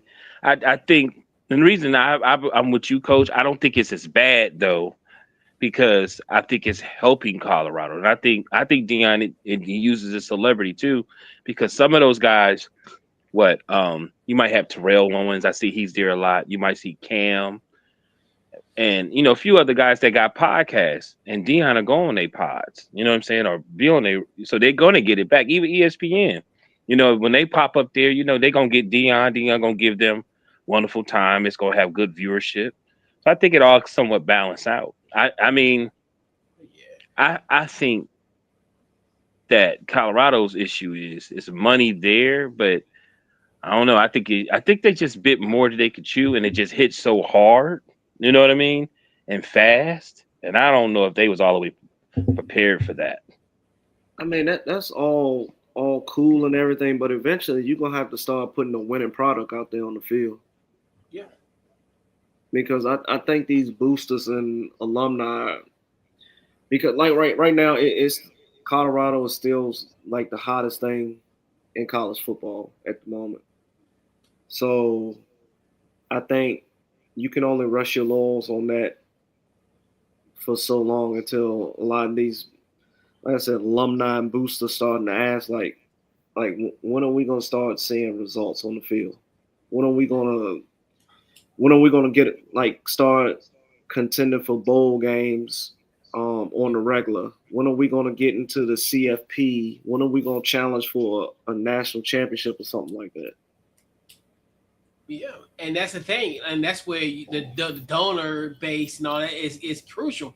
And now I think you're gonna get to a point where these boosters they can get tired because now with you paying these players and I gotta give like Troy Aikman gave a perfect example. Why am I paying X amount of money for a kid and then he leaves in a few months?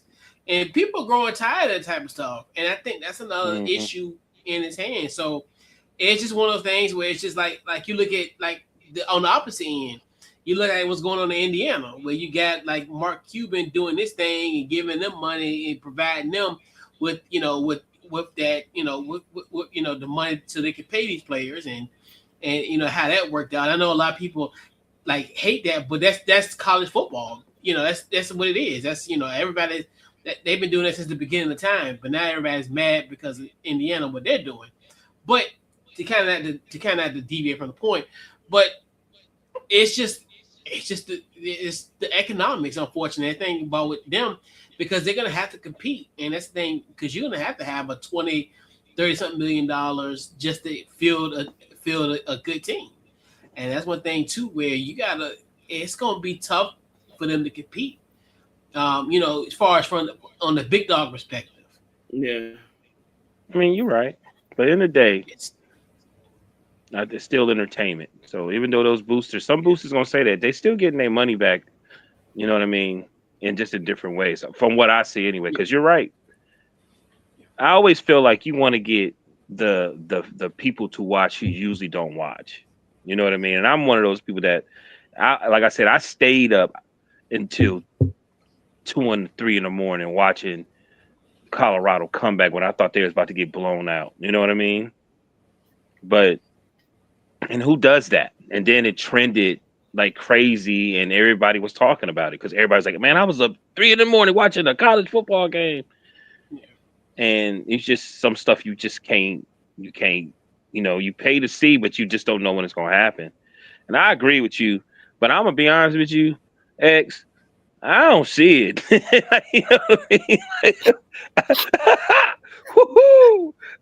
I tried this whole year. I tried. I was like, yeah, terrible. It was terrible this year. I mean, it was a horrible season for them. Yeah. I just don't see it. And you only can sell that illusion for so long. Yep.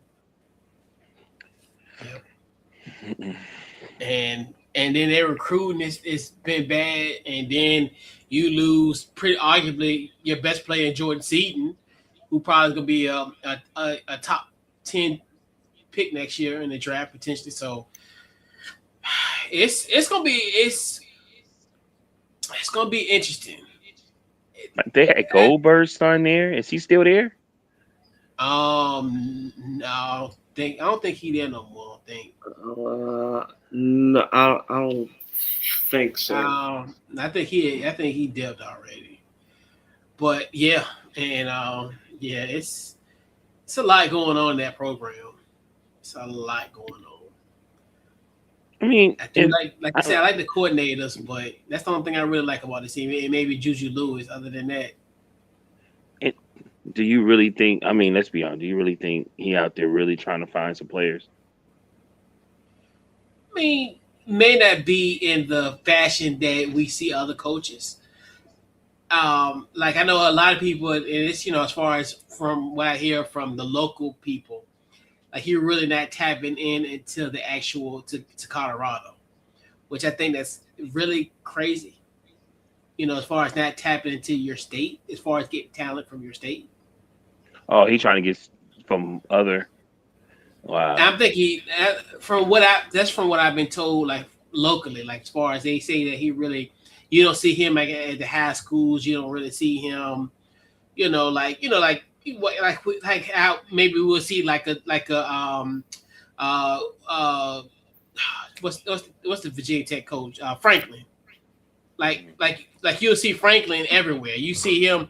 He was at the touchdown club the other night, 2 weeks ago. So you see him, obviously like Tony Elliott, our guys in our local area where you kind of see them being tapped in, like you'll just see them on a random Friday night in town because they're going to a football game or this and the third, versus like from what I was told locally from people in Colorado, it's like, well, he's not even really even tapping into the Colorado market, which it's kind of strange. I mean, that's not strange, but it's kind of like I said, he's recruiting differently, or unorthodox. I put it that way, unorthodox. But I tell you, man, but we're gonna find out this fall though, because it might get ugly, possibly. Because now, like I said, they got good coaches. I like the offensive and defensive coordinator, but I don't know how much they got to work with. We're gonna find out soon. Obviously, now with spring practice on the horizon, and we'll see how they look in spring ball. Other than that, we'll find out. Yeah, we will.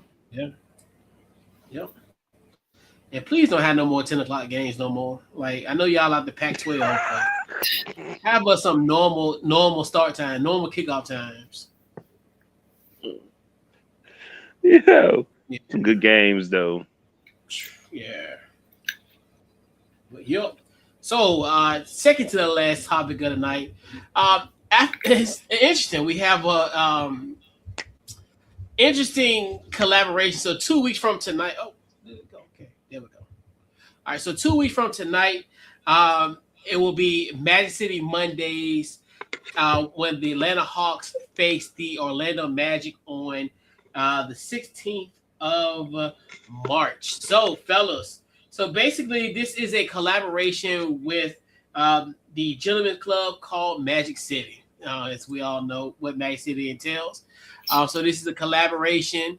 I think this is the first of its kind where the upscale gentleman club and the basketball team will collaborate for a Magic Monday, and it's interesting that it's on a Monday and they're playing the Orlando Magic. So very very clever on the department for the Atlanta Hawks. They should definitely deserve a raise.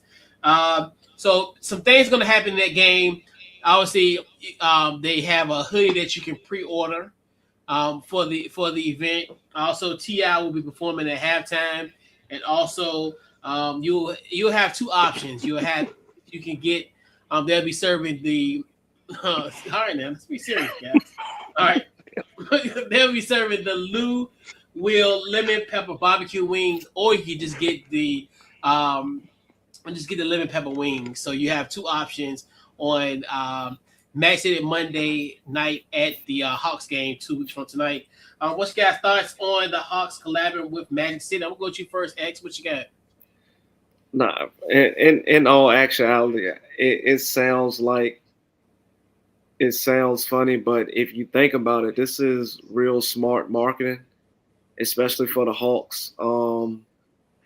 Atlanta alone is Black culture, and Magic City is one of those places that's staple in Atlanta. And with the Hawks and Magic City collabing, it's just for this one game, right? Yep. I mean, it's a smart, like I said, it's a smart marketing move. Magic City Monday, and you're playing the Orlando Magic. Stars aligned perfectly for this game. Um, and it also it it it feels like the Hawks are connecting with the city, like the identity of the city. Um, some people may look at it as being controversial, but I don't see it like that. I see it as the Hawks know and they understand their fan base. Yeah, I don't think they're gonna be in the game, dog. put that away, man. Put that away. Saying them for the Wings. They're not gonna be there. I don't think they're gonna be there. When I didn't read an article to say that they're gonna be there, but yeah, save your money for the Wings. Yeah, so like I said, it's something new and fresh. It's gonna get the people talking. It got us talking about it. I look at it as like it's edgy. It's gonna spark debate, but then again, like I said, it also is culturally relevant to the city of Atlanta and the Hawks. Um, they also, like you said, they're doing a collab with is it just the hoodie? Are they doing anything else? I think it's just the hoodie. I think it's just that you can pre-order the hoodie. Okay, well, Yeah. I mean, the NBA thrives and loves making money off of merchandise, so this is something else that they can generate revenue on. And I'm pretty sure these hoodies will sell out as soon as they hit the online store. Um, and like I said, you're gonna get a lot of social buzz, not just from people in Atlanta. It's gonna be like pretty much nationally because I think a lot of people are gonna try to tune in to see if this can work, and we may see other places that I just throw a city out, Houston. Um, maybe New York or Brooklyn. Oh yeah. I'm just throwing out these like this. If you know, you know. Yeah. Charlotte, Oh, Miami, places like that. down south. Yeah, like places like Yeah. that. So, in my opinion, I think it's a good and smart marketing move. And then you got Ti performing at halftime. Um, you're promoting and selling the Lou Will lemon pepper wings. I mean, it. This story can write itself. Yeah. I'm just gonna say this, and I'm gonna leave it with this. I'm gonna leave it at that. If you think about it, some teams avoid controversy, but smart teams control it, Right. Mm-hmm. and that's what the Hawks are doing. But in a fun way. So Yeah. What's your thoughts, Mel? I just want to give a shout out to whoever was in the marketing team and had a bad day and thought they go to a nice spot, eat some, nice buffet, some wings, and just love the atmosphere. And said, you know what? And talked to two lovely ladies whose name had to be Peaches and Cream, and they just came up with a unique thing to market Atlanta in us. I'm just kidding. I like the fact that they're thinking outside the box, what you need to do, and it's a part of Atlanta culture, and it's just I think everything is great. I don't have much to say. I think you went in great detail. I like the fact that they're thinking outside the box, and accepting something emerging with another Atlanta icon. You know what I mean? And it's part of the culture. I'm sure a lot of guys that's leaving the Hawks game make their way there. I think the last time we spoke to a gentleman that was a journalist from there, um, we actually asked him had he been there, and he said no. And then we found out through two of the gentlemen that's from the area that they had a buffet. We didn't know that. So I just think it's great, man. I really like the fact that the NBA, um, well, Atlanta, let's say Atlanta is figuring out a way to bring their culture. I wish the Pistons figure out a way so we can, you know what I mean? Because as good as their team is doing, and people aren't talking about the Pistons, people aren't. I think we just spoke about that. People aren't talking about the Pistons. A lot of people aren't. You know what I mean? I hope they can figure out something just like Atlanta is. And it's funny because remember when they were terrible and and remember they had that losing streak and remember if the Pistons were gonna win that you get like 5 bonus wins and remember they was like on a 20-something game losing streak and Mm-hmm. then like all of a sudden like they lost for like months like probably a month or two and I think it was Mm-hmm. even going into the previous season too and they were giving out free wings if they won. And I don't think they won until like right after Christmas or something like that. It was something crazy.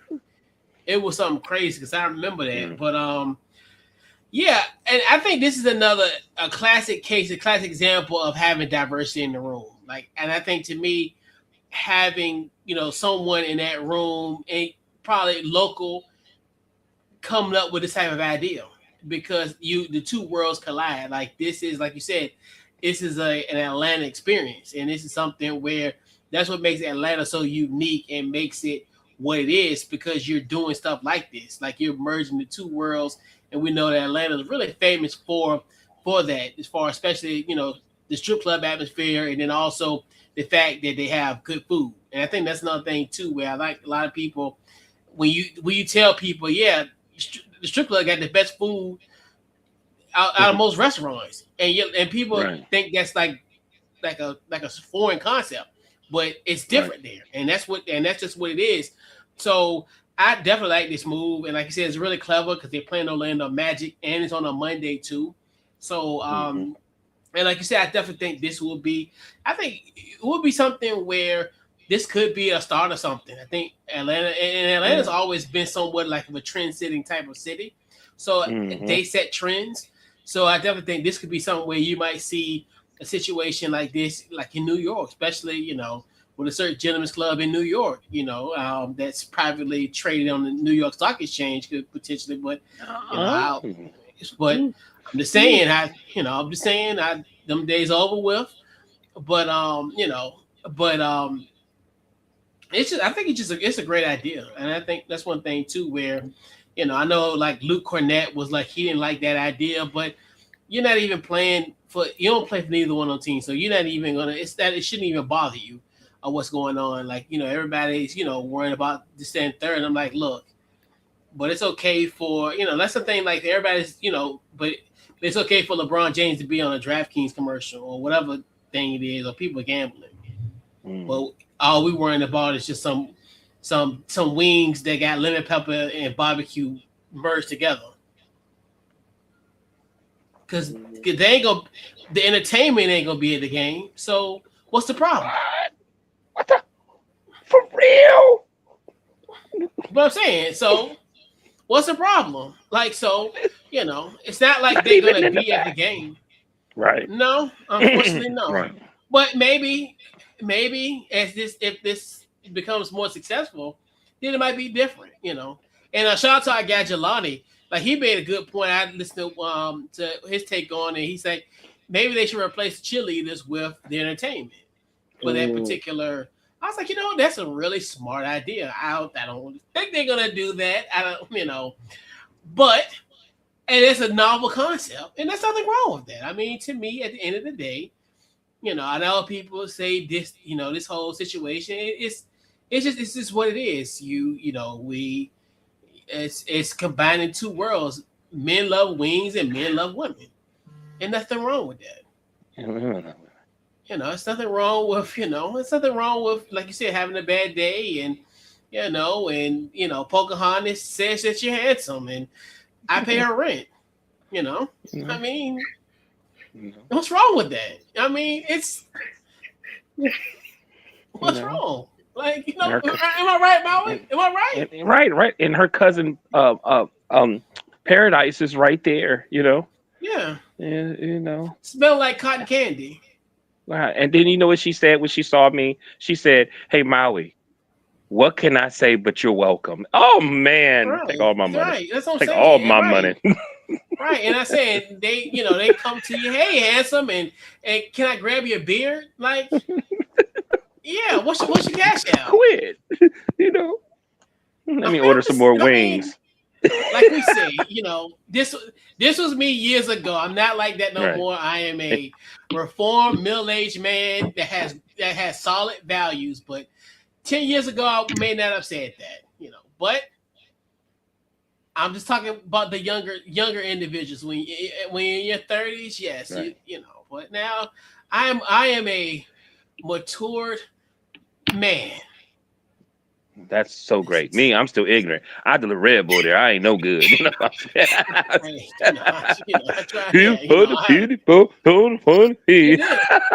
But hey, I'm saying, and that's the thing where like I said, there's nothing wrong with those type of experiences, right? There's nothing wrong with those experiences, and it's fine. Like I'm sorry. I seen one about 2 months ago. Her name was Cavassier. Ooh. Anyway, my bad. Here? Right there on the south side. And I hadn't seen her in 2 months. So I asked and they was like, yeah. Some dude came in here and snatched her up and put a ring on her finger and everything. I was like, no. Yeah, those days are interesting. Oh, she was bad. Yeah, but like we said. I mean, I'm gonna be really honest with y'all though. That's one thing you can love about Atlanta, because that is really one of their main things. One of the biggest things about their culture is those spots. You know what I mean? Yeah. And that's the truth. It's just like going to a Yankee game and they have legendary hip hop guys like a Curtis Blow or Run DMC or somebody there. You know what I mean? Mm-hmm. Really truly accepting the culture, because that's where hip hop was born. Yeah. And I think the other day they had at the Knicks game, I think they had the Sugar Hill gang perform. Like Mm-hmm. and that's, to me, that's important. Like, what's funny? We didn't even say this. Some people get the league pass, and sometimes you can see the halftime shows. Mm-hmm. You know what I mean? And just think about, like, one time I was watching the Cavs and they had Bone Thug and Harmony doing, you know what I'm saying? Because it's in Cleveland. So like, it's the same thing in like I'm saying Detroit because Detroit is doing well.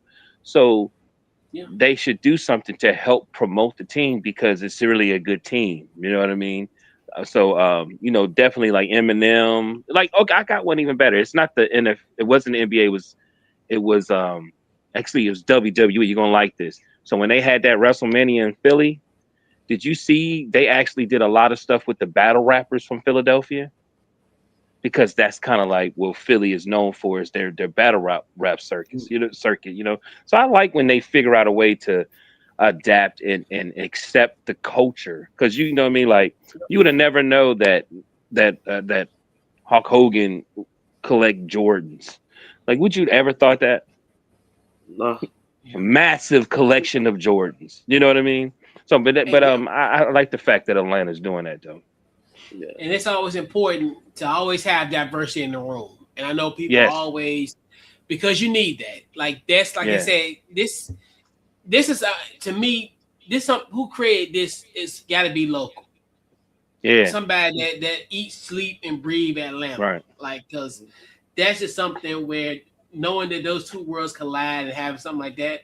So it's always important to have diversity in the room. I know that's an unpopular opinion these days, but I think, especially when you are in certain levels and you're trying to weave into culture, trying to put two two things together to create a cultural experience Right. for that particular game and what have you. But yeah, man, I know one thing. I would that's this the only time I wish I was living in Georgia because Right. I would have been at that game for sure. The Wizards have go-go night where they have back end Yeah, junk they're playing. You know what I mean? But just like one more thing about culture, I remember it was a lady, she was a politician, and she was saying that mumbo sauce is not DC. You know what I mean? yeah, That's part of they that's a part of their culture. That's really part of their culture. Mumbo, chicken and mumbo sauce, that's their thing. You know what I mean? yeah, So like it's just really cool, man, to see Atlanta do something like that. And then to have T.I. do the yeah, halftime is yep, it's great. absolutely, yep. It's definitely an Atlanta experience. But yeah, so we'll round out this week's show. Who will get this week's game ball for your ex? What you got? Um, so I want to give game ball to team 2311. Yeah, Michael Jordan's NASCAR team. I'm blanking on the driver's name, and I apologize. Tyler Reddick. Tyler Reddick. Tyler Reddick. Reddick. Yep. Coming out the gate, winning the first three races, especially after Jordan and his after um Jordan and some other teams were included in that in what Maui was telling us about the lawsuit with NASCAR. I Mm-hmm. mean, like I said, Jordan. If you think about Michael Jordan, you think about championships and winning, and just seeing his race team and Tyler Reddick come out and win the first three races, and they all to a great start. Hopefully, they got more wins to come. All right. What you got, Mallory? My game ball goes to New Mexico's women's head coach Mike Bradbury. He got his 200th win against Utah. He has been with the Lobos for 10 seasons. His career record is 200 and 112, 200 wins with 112 losses with New Mexico, and overall he has 377 wins with 229 losses in his coaching record. He is second in the school's all-time wins, and as of right now, they're 16-8 and they're 8-5 in the conference. Correct. Congrats, coach. Yes, indeed. X, I was gonna do the same one, so I got Tyler Reddick. Yeah, because that's a great feat. I think that's the first time someone has won three straight races. Charlotte 23-11, their squad, and all I gotta say is keep that same energy on August 15th when you come to the crib. Because if Michael Jordan could, if they win, and I hope he go on a podium. If he go on a podium, they might have to. Henrico might have to put me in the stretcher. You know what, coach? I might be there. Yeah, yeah, man. So keep that same energy. August 15th, Tyler Reddick, Bubba, y'all gotta win. Because MJ gotta come to that podium at RR. Don't lose your mind. That would be crazy. I thought I was starstruck when I talked to Joe Gibbs. I don't know how MJ would go. But even though I've seen him before, well, I mean, not nodded, but like I had seen him coming through the pit. My first year in 2022, I had seen him in 2022. Right. But yeah, August 15th, I need one of y'all to win. I need MJ at the podium. Let it happen. So when we get off air, I saw some things, but I'm not going. That's a positive. This is game ball, so it's positive. So saw some things that somebody had said. But yeah, congratulations, man. Yes, indeed, Tyler Reddick. And all right, so we head on out. Final thoughts, social media, and anything you got going on. What you got? I'm gonna go with you first, X. What you got? Nothing really. Got the A10, the women's A10 tournament coming up this weekend.